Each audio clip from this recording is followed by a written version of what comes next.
And this passage goes on and tells us what the actual acts of sin are, the practices of sin. Look at verses 13 to 18 in Romans chapter 3. Their throats are open graves, their tongues practice deceit. The poison of vipers is on their tongues. Their mouths are full of cursing and bitterness. Their feet are swift to shed blood. Ruin and misery mark their ways, and the way of peace they do not know. There is no fear of God before their eyes. In this passage, there's a series of sins. It's kind of extreme language, isn't it? All of these sins that people practice.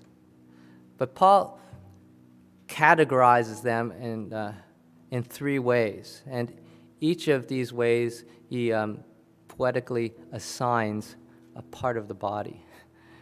The first category is sinful speech.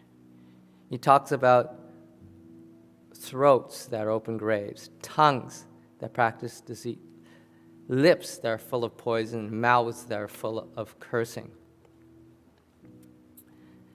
And it's true. Our speech can be so destructive.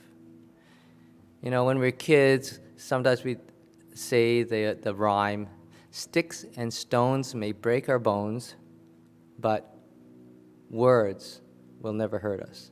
I don't know if you've said that before. But I'll say one thing. That saying is patently untrue. Everyone knows that words can hurt as much as a punch in the face. They can cut as deep as a knife. In fact, you may right now think of a hurtful thing that someone has said that still is lodged in your heart, even to this day. Words are so destructive. In James chapter 3, verse 6, James describes the destructiveness of speech. The tongue also is a fire, a world of evil among the parts of the body. It corrupts the whole person, sets the whole course of his life on fire, and is itself set on fire by hell. How are you doing with your words? If our words can be so destructive, how can we control our tongues? I think one powerful means of controlling our tongues is through silence, is through not speaking at all. Richard Foster, he writes this in The Celebration of Discipline: silence frees us from the need to control others. One reason we can hardly bear to remain silent is that it makes us feel so helpless. We are accustomed to relying upon words to manage and control others. A frantic stream of words flows from us in an attempt to straighten others out. We want so desperately for them to agree with us, to see things our way.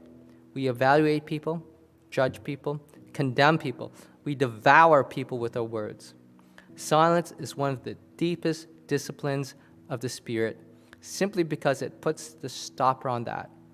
When we become quiet enough to let go of people, we learn compassion for them. Wouldn't it be wonderful if we could come to every conversation with the intention to listen instead of speak? James chapter 1, verse 19 says, "My dear brothers, take note of this. Everyone should be quick to listen, slow to speak, and slow to become angry." Someone once said there's a reason why God gave us 2 ears and 1 mouth. Wouldn't it be wonderful if we could just live out that axiom? Why don't you try it when you speak with people? Why don't you consciously try to listen twice as much as you speak? We have to learn how to control our speech.